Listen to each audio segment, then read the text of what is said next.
Hello and welcome back to the channel. I'm Jagger of JL Oz, and today we'll dive into something different. Today I'm going to go over a DC TV show and break it down and decide whether it's worth a watch. This time I'll be going over one of DC's newest shows, Harley Quinn the Animated Series. So strap in and let's get to a breakdown of this new series.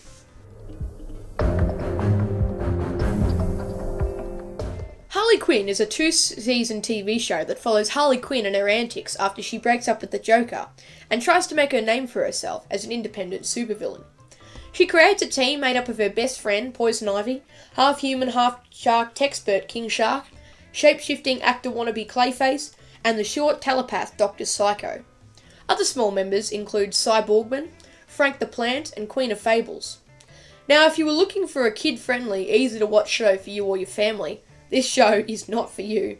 It is one of the most bloody, vulgar and inappropriate TV shows I've ever seen in my life, with it being rated for extremely mature audiences for good reason. In saying that, I've enjoyed the show immensely. The humour is funny, the violence is crude, and therefore not that confronting, well, in some instances at least.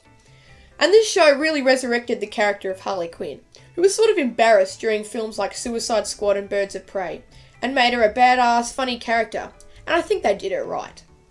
The good thing about this show, and I'll try not to spoil much as the series is still being released, is that a relationship and other things like this with Poison Ivy isn't forced, and nothing seems like it's forced down your throat.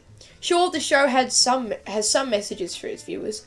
I promised myself I'd never kill an old person. I'd let the American healthcare system do that.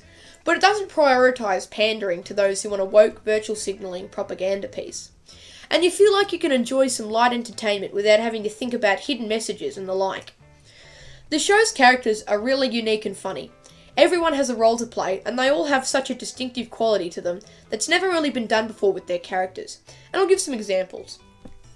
Poison Ivy is a modern, laid-back eco-terrorist who cares about Harley Quinn and has a very cute relationship with the awkward, overconfident Kite Man, which is a great part of the show.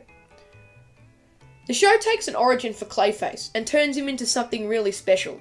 Clayface is a pretty terrible actor, if we're being honest, who disguises and brains up full character origins for his roles, and always ends up failing.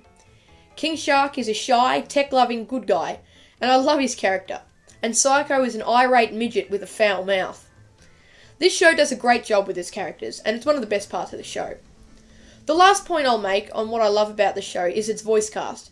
Now, I'm a big fan of most voice casts, and I'll break it down a little bit here. I spent the first episodes of this show going, I know that voice, where is this from? And when I finally decided to look up what the cast was, I found that Harley Quinn was voiced by none other than the great Kaylee Cuoco, I hope I'm pronouncing that right, who played Penny on The Big Bang Theory. She's an awesome voice for Harley. I really like the voice. And I also really like Lake Bell's voice for Poison Ivy. I think it's different and really good. Now, Diedrich Bader is one of my favourite voices of Batman, and was the voice I grew up with, as I'm a child of the Batman the Brave and Bold generation.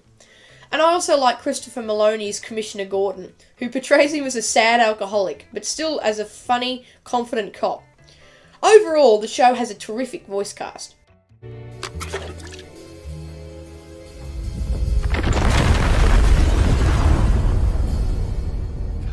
Come on, I know you're out there, buddy.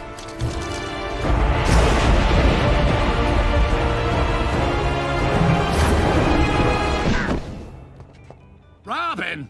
Now, this is a bad signal, not a Robin signal. Get out of here. Shoo! Shoo! Will you stop shooing me? Batman is missing. What? He was in the Joker Tower when it fell, and I haven't heard from him since. Oh my God! Did you try texting him? Of course I tried texting him. What am I, 40? Of course. Could you share that contact info with me?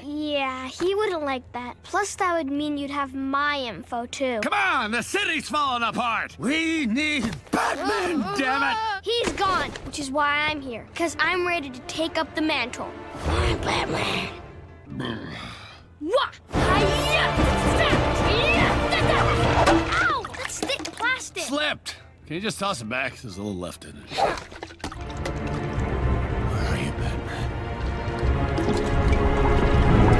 I only have a few issues with this show. My first is the fact that no one, other than the main team of Quinn and the good guys like Batman and Commissioner Gordon, are safe in this show.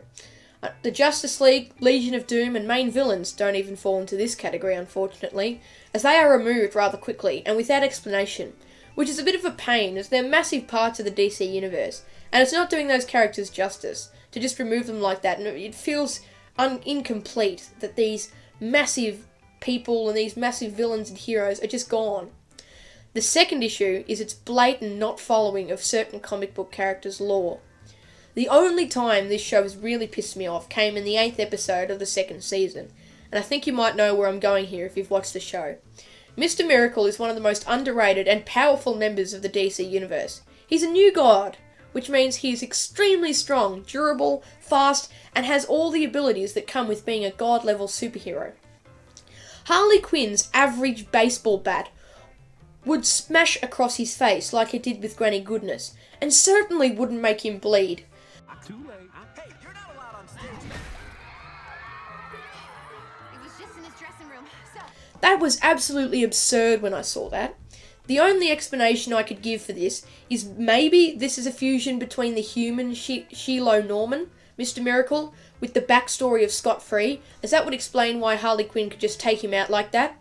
As I'm going to say it right here, Harley Quinn could not have hurt Mr. Miracle if it was Scott Free, even if she tried.